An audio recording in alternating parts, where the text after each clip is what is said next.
में रेडियो दिवस मनाया जा रहा है। रेडियो शब्द जहन में आते ही किसी के बचपन तो किसी की जवानी की यादें ताज़ा हो जाती हैं। हमसे शायद हर व्यक्ति के पास रेडियो से जुड़ी यादें कहने सुनने के लिए मिल जाएंगी। रेडियो दिवस के मौके पर हम आपको मिलाने जा रहे हैं रायपुर के मनोहर डिंडवानी से। मनोहर की रेडियो को लेकर दीवानगी ऐसी है कि उन्होंने घर में ही रेडियो का खजाना संजो के रखा है। देखिए आप भी।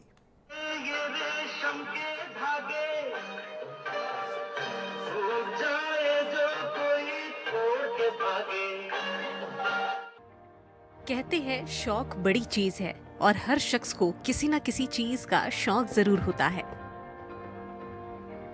कई लोग अपने शौक को जुनून भी बना लेते हैं और उनका यही जुनून उन्हें दुनिया की भीड़ से एक अलग पहचान दिलाता है। छत्तीसगढ़ की राजधानी रायपुर में भी एक ऐसे ही शख्स हैं जिनके शौक ने उन्हें मशहूर कर दिया। ये हैं रायपुर के प्रोफेसर कॉलोनी के रहने वाले मनोहर डिंगवानी, जिनके पास दुनिया की तीसरी सबसे बड़ी रेडियो लाइब्रेरी है।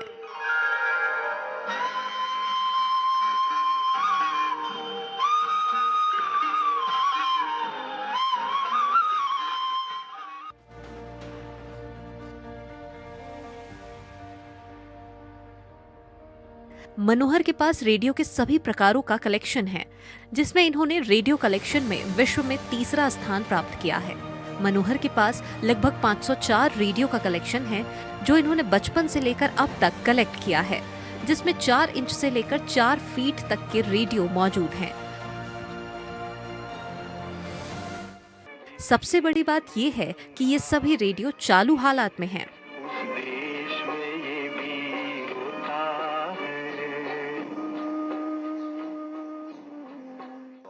ये जानना चाहेंगे कि रेडियो से इतना लगाव कैसे हुआ और रेडियो संग्रह का जो सिलसिला है वो कैसे शुरू हुआ? रेडियो का लगाव हमारे पिताजी के समय से हुआ। हमारे पिताजी रेडियो के बेहद शौकीन थे और वो दौर जो हमने 70 का दौर देखा है, 1970 में, तो उस समय मनोरंजन के नाम पर एकमात्र साधन सिर्फ रेडियो ही था और हर आदमी, हर चौराहे, हर चौक पर लोग रेडियो ही सुना करते थे। हर कैंटीन से लेकर पान दुकान तक मनोरंजन के नाम पे कोई दूसरा साधन नहीं था। एक सिनेमा हॉल और दूसरा रेडियो। आदमी सिनेमा हॉल रोज नहीं जा पाता था और रेडियो को क्या है, नियमित लोग सुना करते थे। और जनरल रेडियो सभी के पास नहीं हुआ करता था, किसी किसी के पास होता था। या अमीर घर के लड़के हैं, उनके पास छोटा ट्रांजिस्टर रहता था, तो बाहर लेके चौक चौराहे में बैठते थे और उससे 10 जन बैठ के एक साथ सुना करते थे। ये लाइब्रेरी यहाँ पर जो आपने बनाई है उसमें कितने तरह के रेडियो हैं, कितने रेडियो भी हैं? इसमें लगभग 573 मॉडल हैं और सब प्रत्येक रेडियो की अपनी अलग अलग विशेषताएं हैं और इससे हमने आज से नहीं 45 वर्ष हो गए संग्रह करते करते। इसे अनेकों मंत्रियों ने सराहा है और सांसद, विधायकों से लेकर अधिकांश मंत्री, अधिकारी, कलेक्टर तक से सम्मान प्राप्त हुआ है और लगभग 40 अवार्ड और पुरस्कार मिल चुके हैं। एडवांस म्यूजिक सिस्टम और स्मार्टफोन के जमाने में जहां घर में एक रेडियो भी मुश्किल से मिलता है, तो वहीं चंगोरा भाटा के मनोहर डिंगवानी ने अपने घर का एक कमरा रेडियो को समर्पित कर दिया। 1947 से लेकर अब तक का रेडियो कलेक्शन देखने के लिए श्रीलंका के रेडियो सिलोन से लोग उनके घर तक आए हैं। वॉइस ऑफ अमेरिका के प्रतिनिधि ने भी रायपुर आकर उनके कलेक्शन को देखा है। डिंगवानी के रेडियो कलेक्शन के जुनून को देखते हुए राज्यपाल, मुख्यमंत्री समेत कई संस्थाओं की ओर से उन्हें सम्मान भी मिल चुका है।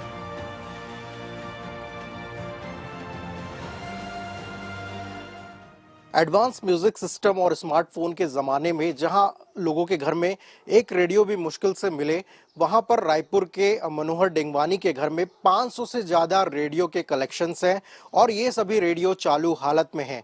आज के इस दौर में रेडियो की इतनी बड़ी लाइब्रेरी के लिए इनको जो है एक खिताब भी मिला है। दुनिया की तीसरी सबसे बड़ी लाइब्रेरी रेडियो की इनके पास में है और ये सभी रेडियो आप देख सकते हैं, पूरा कलेक्शन रेडियो का है और ये सभी रेडियो जो है आज़ादी के पहले के भी हैं और आज़ादी के बाद के भी हैं। कैमरामैन रिजवान कुरैशी के साथ स्वप्निल गौरखेड़े, INS न्यूज़, रायपुर।